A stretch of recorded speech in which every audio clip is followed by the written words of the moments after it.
Primetime local news, serving the Lakeland and Midwest regions. Good evening and welcome to Primetime Local News.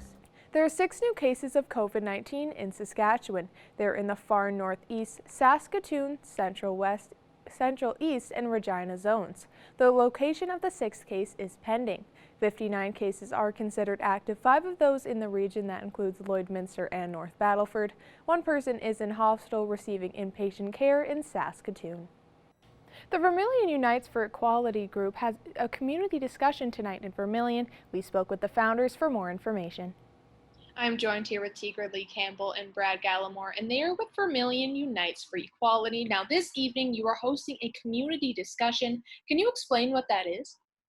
So I can give you a breakdown of what we will be discussing. So usually we start with an intro about what Vermilion Unites for Equality is. And then after that, I do my own introduction about who I am, what experiences I've had with racism, and some ideas on what I think or how I think we can combat them, and why it's important that we have these conversations. After that, Brad usually has a discussion on allyship and what it means for him to be an ally, and then we encourage others to present questions to us, bring up any other ideas, and to discuss with other members in the community as well who will be there. And then we usually end with a question of how we can be more inclusive. And you mentioned that you talk about why it is so important to have these discussions. So can you just explain why that is? We feel that it's important to have these discussions to bring awareness and education to others that may not have friends or family of people of color. And we feel like it's important for other marginalized groups to have a platform to share their experiences and share their ideas on how we can become more inclusive. Was that one of the main reasons why you felt it was important to start this group? Yeah, absolutely. To bring members of the community out and bring awareness to these issues. And, 100 heads works better than 2 heads. So, yeah. And how has the support been from the community so far?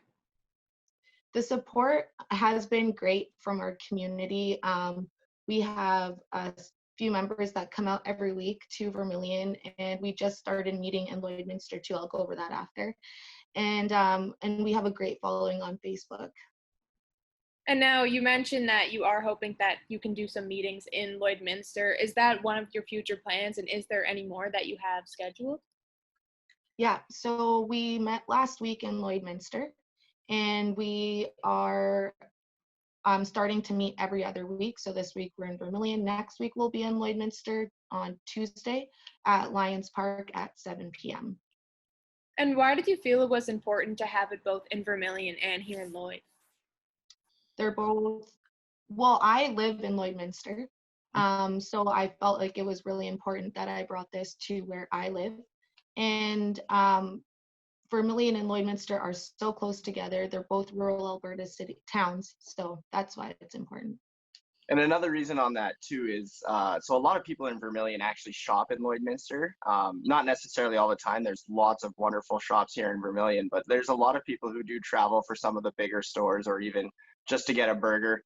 And if anyone is looking for any more information or they're trying to find a way that they can educate themselves, where should they go? They can join our Facebook page, which is Vermilion Unites for Equality. We also have an email address, vermilionunitesforequality@gmail.com. And is there anything else that either of you would like to add?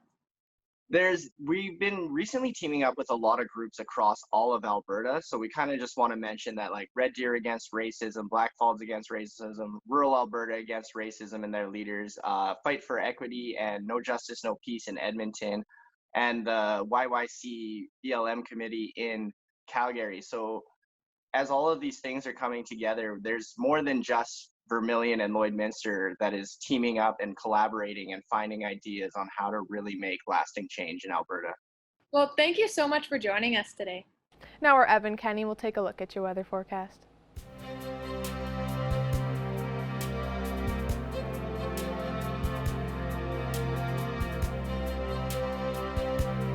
Thanks, Jasmine. Another nice day here in the border city. Currently 25 degrees here with a mix of sun and cloud. Those clouds did disappear as the day went on, as we were looking early this afternoon at a nice, beautiful, sunny sky. Taking a look now at some temperatures from around the region. 26 degrees in Vermilion as well as in Marwayne, 25 in St. Paul, 23 in Bonnyville, 27 in Vegreville, and 26 over in Edmonton. Taking a look now at the Saskatchewan side. 25 degrees in North Battleford, 28 in Macklin, 24 in Maidstone, 22 in St. Walburg, as well as in Meadow Lake and in Pierceland. Now, if we take a look here, another night filled with some nice clear skies. We don't expect any precipitation to go overnight. Taking a look overnight in North Battleford, it will be 10 degrees, warming up all the way to 27 tomorrow. Should be a nice sunny day. Very similar in Cold Lake, 10 degrees overnight. Unfortunately, a little bit of rain possibly in tomorrow going into the overnight periods. Taking a look at overnight for the entire region, right around that 10-11 degree mark all around. Chance that they could see some rain up in Isle Cross, over in Wainwright, Unity, and Pierceland. All looking beautiful as always. Taking a look now at our 3-day forecast. 23 degrees in Lloydminster here tomorrow with a mix of sun and cloud. Unfortunately, it will get colder as the weekend goes on. 12 degrees on Saturday, with a low of 5 before 13 on Sunday with a low of 3. There is that chance we could be seeing some rain late Saturday and into Sunday. That's all we have for weather. We'll be back after the break with more news and sports.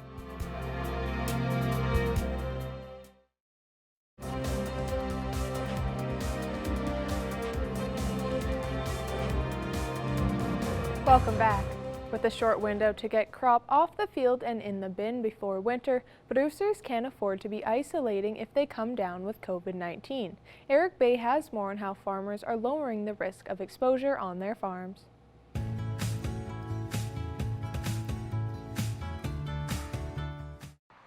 Harvest isn't the first large operation growers are undertaking since COVID began, having seeded this spring with restrictions in place. However, there is an increased risk of transmission this fall, with one age group gathering that wasn't allowed 6 months earlier. In the spring when we were seeding, the kids were all at home, it was all good. Now we're sending kids back to school, so if that person goes home at the end of the day and their kids have been at school all day, and we've just added to the exposure risk. AgSafe Alberta is recommending precautions be put in place like distancing, sanitization measures, and wearing masks in close areas. The group is also suggesting farms look at how they handle meals. We're known for those big meals in the field where everybody comes and there's a crock pot or something and everybody's dishing out of that. We may want to look at putting those all into thermoses so everybody has their own individual and not everybody's hands are on all the food. Another point that's come up is actually when that food comes or the containers come back is perhaps cleaning them outside the house before we bring them back into the kitchen. Like other factors that can be problems for producers, AgSafe advises COVID to be treated as a risk that needs to be managed. We're really great at managing weather risk. We have crop insurance or price risk, or they have a long list of things that they're managing for risk on their farm. This is another part of that risk management tool that they're doing, is in terms of keeping those employees safe. Employees are probably the most valuable resource on your farm, so let's look after them. A self-assessment sheet is provided by AgSafe for anyone who thinks they may have been exposed or is experiencing symptoms. Eric Bay, Primetime Local News.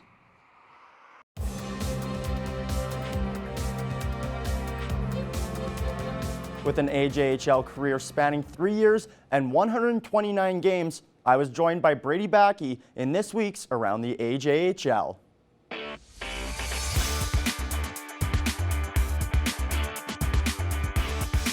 Joining me today for another edition of Around the AJHL is Lloydminster Bobcats assistant coach Brady Backey. Brady, thank you for joining me today. No, thanks for having me, Evan. Now, usually, Brady, when we are talking, it is about the Bobcats. Today, a little different. We're going to be talking about you as a player, as you did spend time in the AJHL. I guess, first of all, you went and you won the TELUS Cup as a captain of your Red Deer midget AAA team, and then you went on to play for the Bonnyville Pontiacs. Just tell me, Brady, how you chose playing for Bonnyville. Really, honestly, they were the kind of the first team that showed interest in me when I was 16, turning 17. I went to their camp. I played a few games in regular season with them at 17, and then they sent me back for my midget year that year to go. That's the year we won Telus Cup, and then I just stuck with it. You know, they showed the interest early, and I like that they showed the interest early, and that was kind of my philosophy going into it was, you know, if they want me, they're going to show it early, right?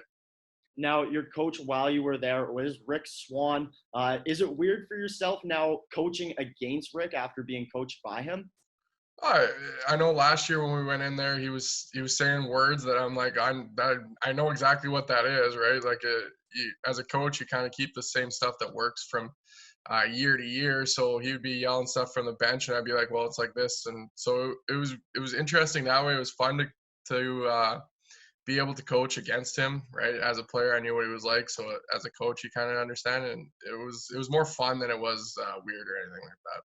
Now, during your time in Bonnyville, you also got to play with some pretty amazing guys. Bobby McMahon, Brinson Pashanuk, and Spencer Fu all have been nominated after playing in the AJHL for the Hobie Baker Award, all being finalists.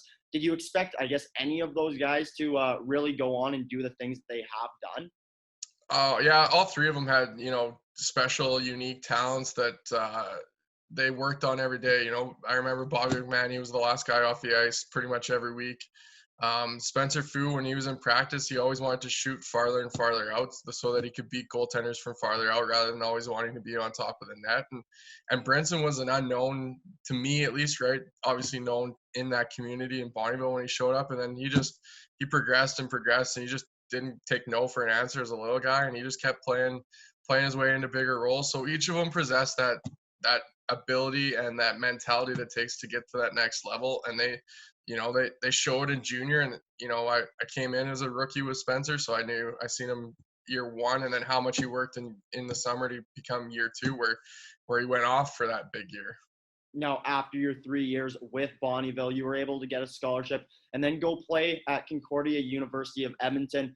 Just tell me about that experience and getting to go and play there. Yeah, you know, it's a nice way to keep, you know, competitive guys into the league, right? That the AC League is really competitive. You know, you got Nate and Sate who possess really top end players. You got the middle ground. Graham McEwen's now getting into that, but they're going to be moving on to the CIS level there here soon. But all three of those programs were top level programs, right? Us at Concordia, you know, we're a smaller program, we're a smaller school, which was really nice to go into. And you know, you walked around school and you were always with the hockey team, and you knew pretty much everyone in the school. So that league keeps you in the ability to, you know, do the school part of things and have fun that way, but you also get to keep the competitive aspect and still play a really high level of hockey and still enjoy hockey. Now, Brady, after your playing career, obviously you got into coaching first with St. Albert before coming here to Lloydminster. Did you always expect yourself to get into coaching afterwards, or is that just something that happened as you went along? No, I kind of knew. So when I was in junior, with Rick, the way that we kind of ran it was like when a new player came in, they always had a player basically teach the new systems. It kind of fell on me to kind of do that for my 19, 20-year-old year. I just was able to pick up the stuff and was able to teach it to the newer players a lot easier. So I knew kind of right then that, you know, coaching was going to be something that I wanted to look to in the future. It probably happened a lot sooner than I was expecting it to. With St. Albert, my roommate at the time played under Jack Redlick in Drayton Valley when he was there, and then Jack had him on for his first year. He was going to get a full-time job, so he knew that he wasn't going to be able to do it, and it worked out that he recommended me to Jack, and we clicked instantly. And then right into I loved it right from day one. You know, the passion for it, and you get the competitive edge, and it's a whole different world being on the coaching side to the player's side. There's so much stuff you just don't see as a player and don't understand as a player that goes in behind the scenes. Well, Brady, I appreciate you taking this time, and best of luck with camp coming up here soon. Awesome. Thanks, Evan.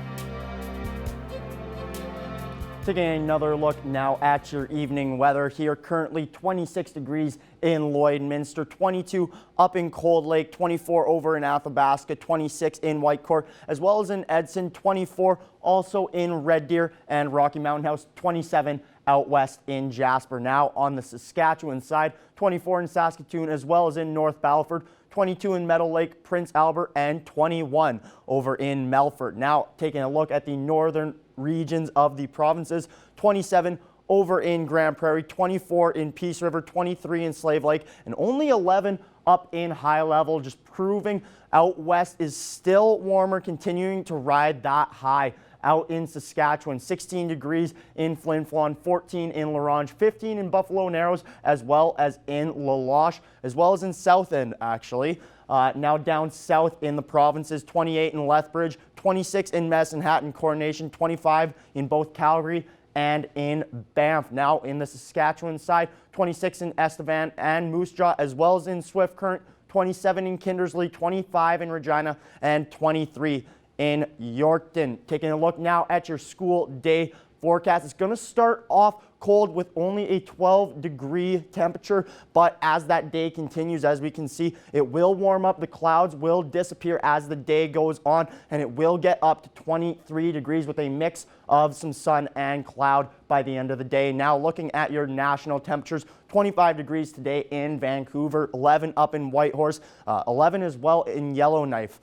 Now, as we move out east, 23 in Winnipeg, 16 in Toronto, 11 in Quebec City, 15 in St. John's, and 21 over in Halifax. Looking at tomorrow's temperatures, it will be nice once again, a mix of sun and cloud. As we mentioned, 23 degrees here in Lloydminster, as well as in Vermilion, 24 in Wainwright, 22 in Vegreville, 20 in St. Paul, and 21 over in Bonnyville. Looking at the Saskatchewan side here, 27 in North Battleford, going to warm up and be a beautiful day out there. 28 degrees in Macklin, 24 in Maidstone, 22 in St. Walburg, Meadow Lake, and over in Green Lake. If we look now at your 7-day forecast, unfortunately this weekend is not going to be a nice one. 12 degrees on Saturday, followed up by 13 on Sunday. There could be some rain end of Saturday going into Sunday. 14 degrees on Monday. More rain on Tuesday with a high of 16 before 14 on Wednesday and Thursday. Overnight, we could see a chance of some frost, so watch out as those nights go on. That's all we have for weather. For now, we'll be back after the break with more news.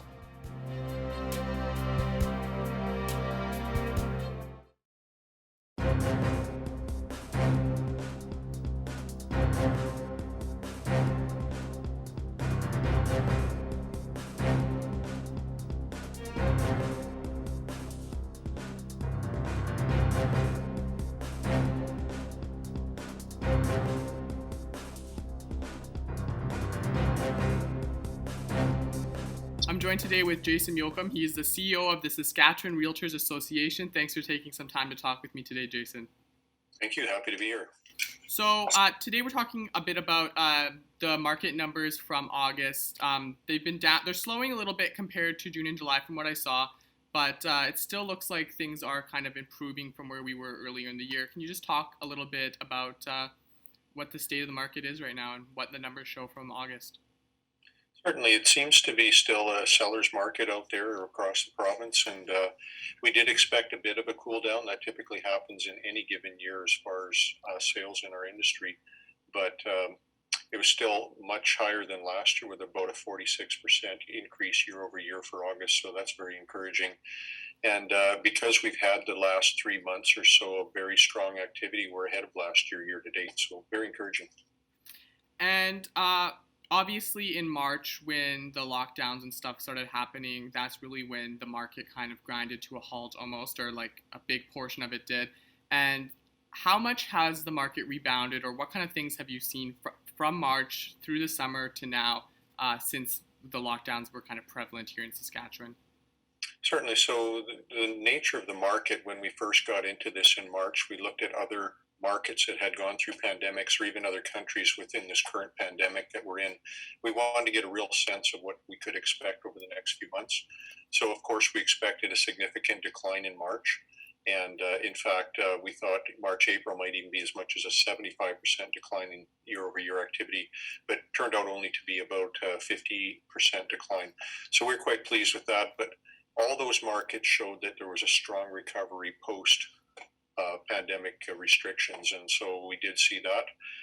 Part of it was timing in the market too, because certainly the spring market was delayed and got picked up again early in the summer, and was very strong throughout the whole summer, as we've seen. And then I wanted to ask about, do you think Saskatchewan is kind of better positioned just because of the size of the population and kind of how low in proportion to other provinces the case counts have been? Do you think Saskatchewan's kind of in a better position to have the market just rebound better and have the economy kind of start up better? Yeah, it's a good question. No doubt, because we're more spread out in our population. We don't have some of the challenges that the denser cities have, or denser locations. But also, our marketplace seems to be very resilient to a number of things that have happened economically, even for us prior to COVID. We seem to be diverse enough in our economy. Also, our housing prices, when compared across the country, are very affordable. So it's still a very good place to live, very good place to buy real estate, and interest rates are low, and it's actually a very ideal time to get into the market. And when I was looking at the numbers that came out from August, I was looking at North Battleford, and that region seemed to have a very good, it seemed like the market was doing very well when it comes to homes in North Battleford. Can you just try and talk a little bit about that? Certainly, we watched over the last 2 or 3 years, both North Battleford and Prince Albert had really some tough goes where their market was down a lot.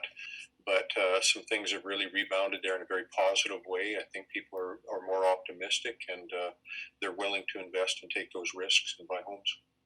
As we look forward into the fall and soon into the winter, what do you think the outlook for the next few months will look like? Yeah, so as we look forward here, we noticed our inventory levels were slowly declining over the last couple of years. There was less new product coming on the market as far as resale homes. And I think we'll see a little bit of an uptake in the amount of property coming on the market. And we may see, of course, a bit of a cooling on the buying side. So that'll help stabilize our market a little bit over the next few months. And I'm hoping that economically, with some of the government programs starting to trail off and things like that, it doesn't affect us too badly in our marketplace. And I just wanted to talk, last time I spoke with you, we talked a little bit about kind of open houses starting again, and there was safety protocols in effect. And obviously some people might have been doing kind of like virtual tours and stuff, but it's still, I feel, important for people when they're looking to actually go in and see the house. I just wanted to talk a bit about how kind of COVID has changed the way that people buy houses the past few months. Certainly, I think there's changes that we'll probably see with us for a long time, and we were already well ahead of the game as far as virtual tours and doing things electronically and digitally that way. So that'll always be with us, but we were very careful to step out early with this, providing best practices and precautions so that the consumer could feel safe, whether they're the seller or the buyer, in going through property. And our members have adopted those practices very well, and to a point where we've not heard any complaints at our association from the public saying that people have been in their homes and not practicing those good safety practices. So I think we've just become adjusted to a new normal now, and whether it's wearing masks, only bringing the specific decision makers into a home to see the property, sanitizing and only touching things that are absolutely necessary, leaving lights on so that the realtor or the individual buyers don't have to touch light switches and so on. Those practices are now sort of ingrained in our membership, and they're practicing that going forward. Well, thanks for taking some time to talk with me today, Jason. You're very welcome. Thank you.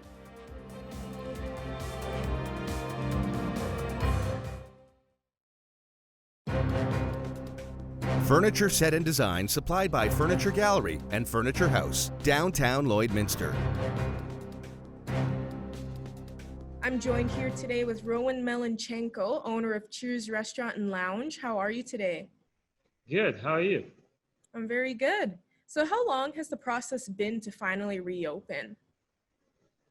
We started this conversation like a few months ago, and like previous owner, he's kind of like tired of this business, especially COVID, make some changes as well. So in like in June we have conversations with building owner and like me and previous owner, and we figure out some deal, and finally in August we sign all papers, and hopefully soon, maybe next week, we're gonna open for dining. Perfect. So yeah, right now the restaurant only offers delivery and takeout, right? Yes, because like we changed a little bit our menu and we have a new cooks, so that guys need to work a little bit, so figure out the best way how to serve that food. So far we're doing deliveries and pickups and just like try to organize all our things, and yeah, and so far it's good. I hear lots of good comments. We serve like every day we have a good deals. Yesterday we had maybe our burgers and special, so every day we will have something for our customers. And what else will be different now being under new management?